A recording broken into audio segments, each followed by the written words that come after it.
Welcome, everybody. My name is Sia, and I am a curator at MoCDA. Today, we're speaking with Marco Mori for our 10 Questions in 10 Minutes collaboration with SuperRare. Marco Mori is a German artist who works with 3D and motion design. Many of his works feature humorous and distorted human forms with unexpected collision physics.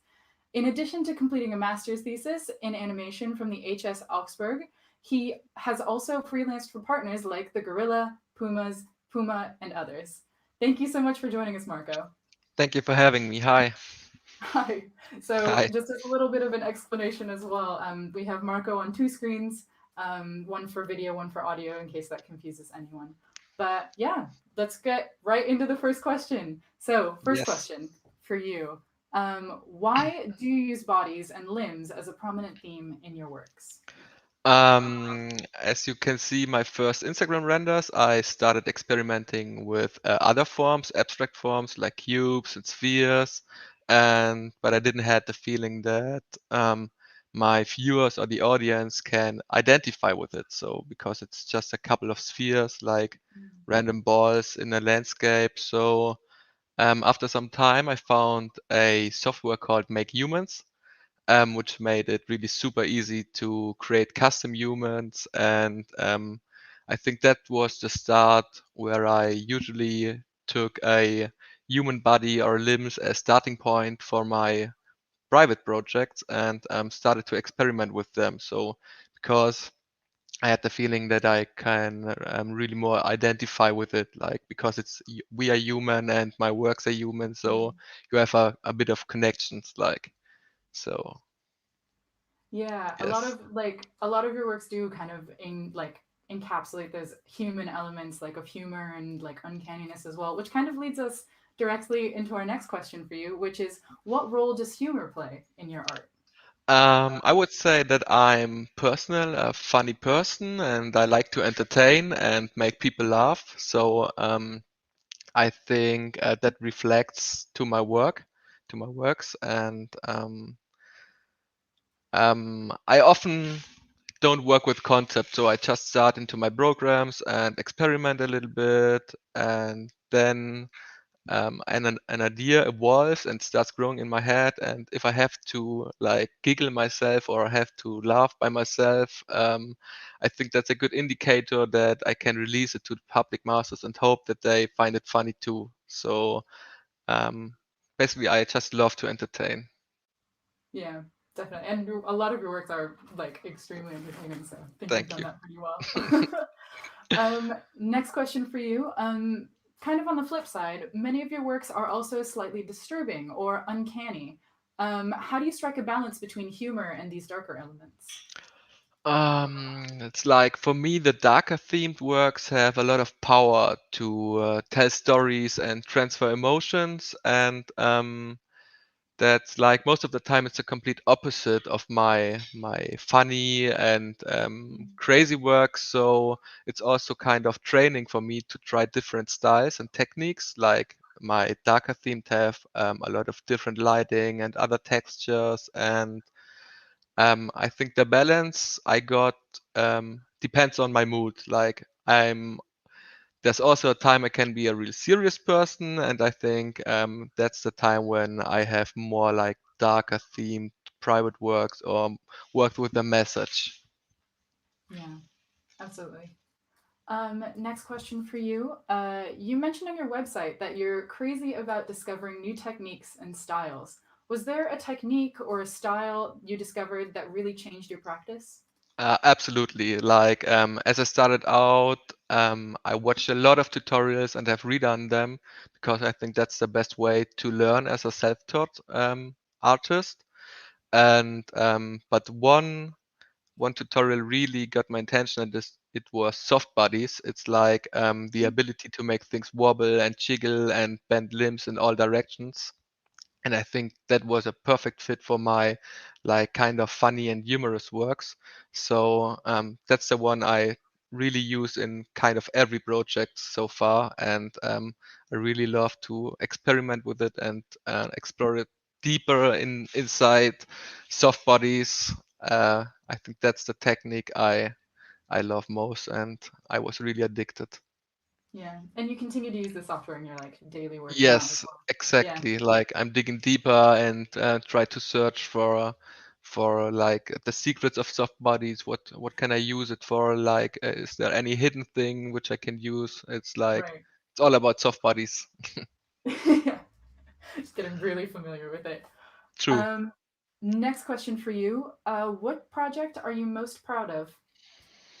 Mm, I think it was the project with Kanye West, directed by Cole Bennett. I was super new to the music video scene, and I was crazily hyped as Cole Bennett hit me up and asked me if I could do the visual effects for the Melly featuring Kanye video. Hmm. And it was crazy because I don't had a lot of experience in this kind, and it was a really big project. So I asked Sam Share, aka Nude Robot, with whom I made the first music video, if he wanted to help me and if we can do it together. And we basically just, well, us two to make the whole visual effects, and it was a great amount of work. And but I learned super much with it, and I'm proud of it. Like it really made me more comfortable to tackle bigger projects. Right. Next question for you. Your works on Instagram and Twitter often get tens of thousands, if not hundreds of thousands, of plays. What have been the most surprising reactions you've gotten from the public? Um, this is hard to answer because there are really so many comments. So I just looked up some and wrote it down. I can read it now for you. Oh, Like sure. Yeah, yeah.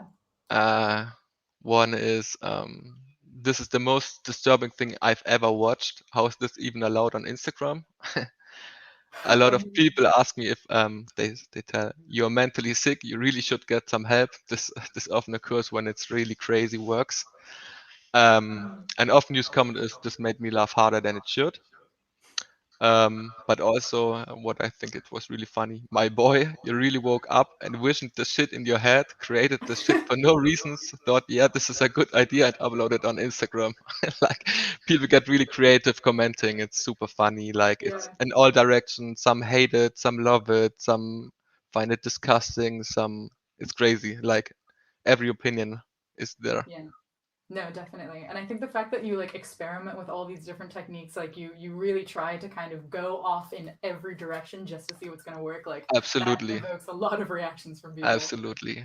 And I Yeah. think that's part of art, like just to provoke emotions and to get reactions. So I think Yeah. that's cool. Well, clearly you've done that, so makes sense. Next question for you.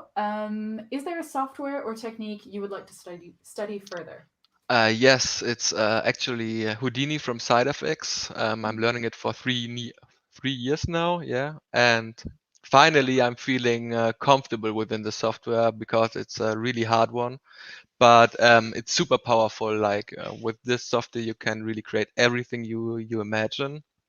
And the cool thing about it is that it's super logical. So there isn't just one way to achieve one goal.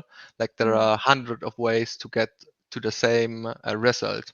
So it's super flexible and it's super handy, super powerful. I really love the software and I want to learn it like every day and get better at it. yeah. Even after 3 years, still don't feel like Yes, you've. yes, yes. It definitely Yeah. needs some time to feel comfortable within the software, but when it makes the click, like it's super cool. Definitely. Next question for you. Is there a unifying message behind your artistic practice? Um, Not with the intention. Like I just like to create and try new things, so I often don't give them a message on its ways. So also Mm, viewer and can like create their own story for their artwork. Like it's cool to see people analyzing my works and interpreted things like I haven't even in mind. Like it was I found a YouTube video where some random guy just interpreted one of my works, and it was super cool to see what he had in mind, like when he sees this. So it's cool when people can make their own stories on it. right, relate to it personally. Next question for you. What is something you've kept from the beginning of your art practice? Definitely the joy of experimenting. Like I'm still in love with trying new things and experimenting with already known things and combine it with new things. So I love to play within the software. Like it's just a toy fabric for adults. I would say it's super cool. Yeah. And I think it's the urge to make my next work always better than the previous one. So I always love to be better than the last one, to work on my like mistakes and to have a progress. Hmm. Absolutely. And the final question for you. What's next? I have some cool commercial projects in pipeline. Um, and also some nice secret crypto projects, which will hopefully happen in near future. But I cannot tell more about this for now. Just a little bit of a teaser to keep watching, Yes, keep engaged. exactly, Love it. exactly. Perfect. Okay, Cool, well, I think that was it for all of my questions. So thank you nice. so much for joining us. I really Yeah, appreciate it. thank you. It was super nice, super fun. Yeah, absolutely. It was great to have Thanks. you. Nice. And so thank you everyone else for tuning in, and see you here next time for 10 questions in 10 minutes.